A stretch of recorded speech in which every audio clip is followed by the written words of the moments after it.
بسم اللہ الرحمن الرحیم۔ تمام بھائی اور بہنوں کو السلام علیکم۔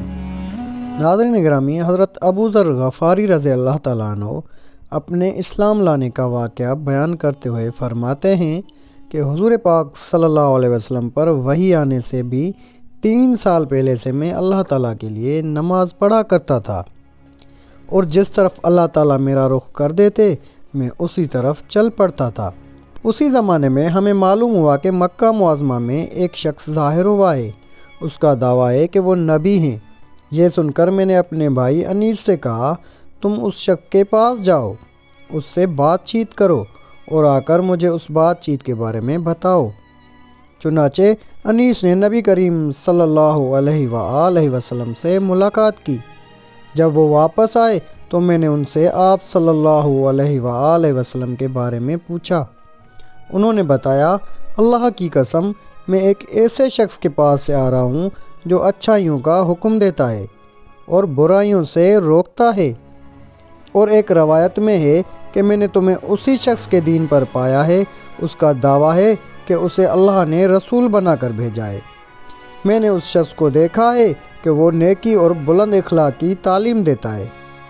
میں نے پوچھا، لوگ اس کے بارے میں کیا کہتے ہیں؟ انیس نے بتایا، لوگ اس کے بارے میں کہتے ہیں کہ یہ کاہن اور جادوگر ہے، مگر اللہ کی قسم وہ شخص سچا ہے اور وہ لوگ جھوٹے ہیں۔ یہ تمام باتیں سن کر میں نے کہا، بس کافی ہے، میں خود جا کر ان سے ملتا ہوں۔ انیس نے فوراً کہا، ضرور جا کر ملو، مگر مکہ والوں سے بچ کر رہنا۔ چنانچہ میں نے اپنے موزے پہنے، لاٹھی ہاتھ میں لی اور روانہ ہو گیا۔ جب میں مکہ پہنچا تو میں نے لوگوں کے سامنے ایسا ظاہر کیا جیسے میں اس شخص کو جانتا ہی نہیں اور اس کے بارے میں پوچھنا بھی پسند نہیں کرتا۔ میں 1 ماہ تک مسجد حرام میں ٹھہرا رہا۔ میرے پاس سوائے زمزم کے کھانے کو کچھ نہیں تھا۔ اس کے باوجود میں زمزم کی برکت سے موٹا ہو گیا۔ میرے پیٹ کی سلوٹیں ختم ہو گئیں۔ مجھے بھوک کا بالکل احساس نہیں ہوتا تھا۔ ایک رات جب حرم میں کوئی طواف کرنے والا نہیں تھا، اللہ کے رسول ایک ساتھی ابو بکر رضی اللہ تعالیٰ عنہ کے ساتھ وہاں آئے اور بیت اللہ کا طواف کرنے لگے۔ اس کے بعد آپ نے اور آپ کے ساتھی نے نماز پڑھی۔ جب آپ نماز سے فارغ ہو گئے تو میں آپ کے نزدیک چلا گیا اور بولا، السلام علیکم یا رسول اللہ، میں گواہی دیتا ہوں کہ اللہ تعالیٰ کے سوا کوئی عبادت کے لائق نہیں، اور یہ کہ محمد صلی اللہ علیہ وآلہ وسلم اللہ کے رسول ہیں۔ میں نے محسوس کیا حضور نبی کریم صلی اللہ علیہ وآلہ وسلم کے چہرے پر خوشی کے آثار نمودار ہو گئے۔ پھر آپ نے مجھ سے پوچھا، تم کون ہو؟ میں نے جواب میں کہا، جی میں غفار قبیلے کا ہوں۔ آپ نے پوچھا، یہاں کب سے آئے ہو؟ میں نے عرض کیا، 30 دن اور 30 راتوں سے یہاں ہوں۔ آپ نے پوچھا، تمہیں کھانا کون کھلاتا ہے؟ میں نے عرض کی، میرے پاس سوائے زمزم کے کوئی کھانا نہیں۔ اس کو پی پی کر میں موٹا ہو گیا ہوں، یہاں تک کہ میرے پیٹ کی سلوٹیں تک ختم ہو گئی ہیں اور مجھے بھوک کا بالکل احساس نہیں ہوتا۔ آپ نے فرمایا، مبارک ہو، یہ زمزم بہترین کھانا اور ہر بیماری کی دوا ہے۔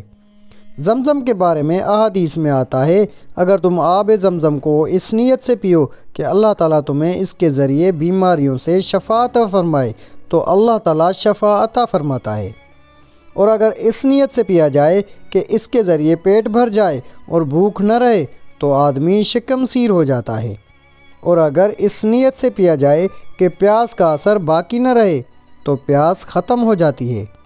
اس کے ذریعے اللہ تعالیٰ نے اسماعیل علیہ السلام کو سیراب کیا تھا۔ ایک حدیث میں آتا ہے کہ جی بھر کر زمزم کا پانی پینا اپنے آپ کو نفاق سے دور کرنا ہے، اور ایک حدیث میں ہے کہ ہم میں اور منافقوں میں یہ فرق ہے کہ وہ لوگ زمزم سے سیرابی حاصل نہیں کرتے۔ ہاں، تو بات ہو رہی تھی حضرت ابو ذر غفاری رضی اللہ تعالیٰ عنہ کی۔ کہا جاتا ہے ابو ذر غفاری اسلام میں پہلے آدمی ہیں جنہوں نے آپ صلی اللہ علیہ وسلم کو اسلامی سلام کے الفاظ کے مطابق سلام کیا۔ ان سے پہلے کسی نے آپ صلی اللہ علیہ وآلہ وسلم کو ان الفاظ میں سلام نہیں کیا تھا۔ اب ابو ذر رضی اللہ تعالیٰ عنہ نے آپ صلی اللہ علیہ وآلہ وسلم سے اس بات پر بیعت کی کہ اللہ تعالیٰ کے معاملے میں وہ کسی ملامت کرنے والے کی ملامت سے نہیں گھبرائیں گے۔ اور یہ کہ ہمیشہ حق اور سچی بات کہیں گے، چاہے حق سننے والے کے لیے کتنا ہی کڑوا کیوں نہ ہو۔ حضرت ابو ذر غفاری رضی اللہ تعالیٰ عنہ حضرت ابو بکر صدیق رضی اللہ تعالیٰ عنہ کی وفات کے بعد ملک شام کے علاقے میں ہجرت کر گئے تھے۔ پھر حضرت عثمان رضی اللہ تعالیٰ عنہ کی خلافت میں انہیں شام سے واپس بلا لیا گیا اور پھر یہ ربضہ کے مقام پر آ کر رہنے لگے تھے۔ ربضہ کے مقام پر ہی ان کی وفات ہوئی تھی۔ ان کے ایمان لانے کے بارے میں ایک روایت یہ ہے کہ اب یہ مکہ معظمہ آئے تو ان کی ملاقات حضرت علی رضی اللہ تعالیٰ عنہ سے ہوئی تھی، اور حضرت علی رضی اللہ تعالیٰ عنہ نے ہی ان کو آپ صلی اللہ علیہ وآلہ وسلم سے ملوایا تھا۔ ابو ذر رضی اللہ تعالیٰ عنہ کہتے ہیں بیعت کرنے کے بعد نبی کریم صلی اللہ علیہ وآلہ وسلم انہیں ساتھ لے گئے۔ ایک جگہ حضرت ابو بکر صدیق رضی اللہ تعالیٰ عنہ نے ایک دروازہ کھولا، ہم اندر داخل ہوئے۔ ابو بکر صدیق رضی اللہ تعالیٰ عنہ نے ہمیں انگور پیش کیے۔ اس طرح یہ پہلا کھانا تھا جو میں نے مکہ میں آنے کے بعد کھایا۔ اس کے بعد نبی صلی اللہ علیہ وآلہ وسلم نے ان سے فرمایا، اے ابو ذر، اس معاملے کو ابھی چھپائے رکھنا، اب تو تم اپنی قوم میں واپس جاؤ اور انہیں بتاؤ تاکہ وہ لوگ میرے پاس آ سکیں۔ پھر جب تمہیں معلوم ہو کہ ہم نے خود اپنے معاملے کا کھلم کھلا اعلان کر دیا ہے تو اس وقت تم ہمارے پاس آ جانا۔ آپ صلی اللہ علیہ وسلم کی بات سن کر حضرت ابو ذر غفاری رضی اللہ تعالیٰ عنہ بولے، قسم ہے اس ذات کی جس نے آپ کو سچائی دے کر بھیجا، میں ان لوگوں کے درمیان کھڑے ہو کر پکار کر اعلان کروں گا۔ حضرت ابو ذر غفاری رضی اللہ تعالیٰ عنہ کہتے ہیں میں ایمان لانے والے دیہاتی لوگوں میں سے 5واں آدمی تھا۔ غرض جس وقت قریش کے لوگ حرم میں جمع ہوئے انہوں نے بلند آواز میں چلا کر کہا، میں گواہی دیتا ہوں سوائے اللہ کے کوئی معبود نہیں، اور میں گواہی دیتا ہوں کہ محمد صلی اللہ علیہ وآلہ وسلم اللہ تعالیٰ کے رسول ہیں۔ بلند آواز میں یہ اعلان سن کر قریشیوں نے کہا، اس بد دین کو پکڑ لو۔ انہوں نے حضرت ابو ذر رضی اللہ تعالیٰ عنہ کو پکڑ لیا اور بے انتہا مارا۔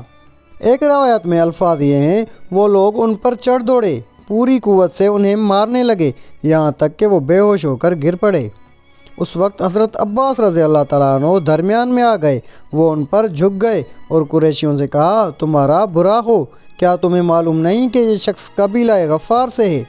ان کا علاقہ تمہاری تجارت کا راستہ ہے۔ ان کے کہنے کا مطلب یہ تھا کہ قبیلہ غفار کے لوگ تمہارا راستہ بند کر دیں گے۔ اس پر ان لوگوں نے انہیں چھوڑ دیا۔ ابو ذر رضی اللہ تعالیٰ عنہ فرماتے ہیں، اس کے بعد میں زمزم کنویں کے پاس آیا، اپنے بدن سے خون دھویا۔ اگلے دن میں نے پھر اعلان کیا، میں گواہی دیتا ہوں کہ اللہ کے سوا کوئی عبادت کے لائق نہیں، اور محمد صلی اللہ علیہ وآلہ وسلم اللہ کے رسول ہیں۔ انہوں نے پھر مجھے مارا۔ اس روز بھی حضرت عباس رضی اللہ تعالیٰ عنہ نے ہی مجھے ان سے چھڑوایا۔ پھر میں وہاں سے واپس ہوا اور اپنے بھائی انیس کے پاس آیا۔ انیس نے مجھ سے کہا، تم کیا کر آئے ہو؟ میں نے جواب دیا، مسلمان ہو گیا ہوں اور میں نے محمد صلی اللہ علیہ وآلہ وسلم کی تصدیق کر دی ہے۔ اس پر انیس نے کہا، میں بھی بتوں سے بیزار ہوں اور اسلام قبول کر چکا ہوں۔ اس کے بعد ہم دونوں اپنی والدہ کے پاس آئے تو وہ بولی، مجھے پچھلے دن سے کوئی دلچسپی نہیں رہی، میں بھی اسلام قبول کر چکی ہوں، اللہ کے رسول کی تصدیق کر چکی ہوں۔ اس کے بعد ہم اپنی قوم غفار کے پاس آئے، ان سے بات کی، ان میں سے آدھے تو اسی وقت مسلمان ہو گئے۔ باقی لوگوں نے کہا، جب رسول اللہ صلی اللہ علیہ وآلہ وسلم تشریف لائیں گے ہم اس وقت مسلمان ہوں گے۔ چنانچہ جب رسول اللہ صلی اللہ علیہ وآلہ وسلم مدینہ منورہ تشریف لائے تو قبیلہ غفار کے باقی لوگ بھی مسلمان ہو گئے۔ ان حضرات نے جو یہ کہا تھا کہ جب رسول اللہ صلی اللہ علیہ وآلہ وسلم تشریف لائیں گے ہم اس وقت مسلمان ہوں گے، ان کے یہ کہنے کی وجہ یہ تھی کہ نبی کریم صلی اللہ علیہ وآلہ وسلم نے مکہ میں حضرت ابو ذر غفاری رضی اللہ تعالیٰ عنہ سے ارشاد فرمایا تھا، میں نخلستان یعنی کھجوروں کے باغ کی سرزمین میں جاؤں گا، تو کیا تم اپنی قوم کو یہ خبر پہنچا دو گے؟ ممکن ہے اس طرح تمہارے ذریعے اللہ تعالیٰ ان لوگوں کو فائدہ پہنچا دے اور تمہیں ان کی وجہ سے اجر ملے۔ اس کے بعد نبی کریم صلی اللہ علیہ وآلہ وسلم کے پاس قبیلہ اسلم کے لوگ آئے۔ انہوں نے آپ سے عرض کیا، اے اللہ کے رسول، ہم بھی اسی بات پر مسلمان ہوتے ہیں جس پر ہمارے بھائی قبیلہ غفار کے لوگ مسلمان ہوئے ہیں۔ نبی اکرم صلی اللہ علیہ وآلہ وسلم نے یہ سن کر فرمایا، اللہ تعالیٰ غفار کے لوگوں کی مغفرت فرمائے اور قبیلہ اسلم کو اللہ تعالیٰ سلامت رکھے۔ حضرت ابو ذر غفاری رضی اللہ تعالیٰ عنہ ایک مرتبہ حج کے لیے مکہ گئے۔ طواف کے دوران کعبے کے پاس ٹھہر گئے۔ لوگ ان کے چاروں طرف جمع ہو گئے۔ اس وقت انہوں نے لوگوں سے کہا، بھلا بتاؤ تو تم میں سے کوئی سفر میں جانے کا ارادہ کرتا ہے تو کیا وہ سفر کا سامان ساتھ نہیں لیتا؟ لوگوں نے کہا، بے شک ساتھ لیتا ہے۔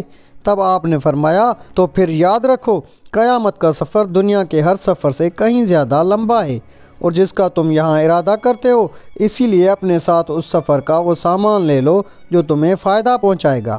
لوگوں نے پوچھا، ہمیں کیا چیز فائدہ پہنچائے گی؟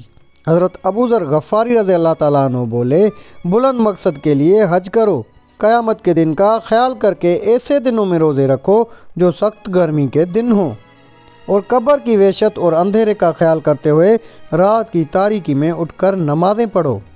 ناظرین گرامی، یہ تھی ہماری آج کی ویڈیو۔ اللہ پاک سے دعا ہے کہ اللہ پاک ہمیں سمجھنے اور عمل کرنے کی توفیق عطا فرمائے۔ اگر آپ کو ہماری ویڈیو اچھی لگی تو ویڈیو کو لائک کر کے اپنے دوست و احباب سے بھی زیادہ سے زیادہ شیئر کریں۔ جزاک اللہ۔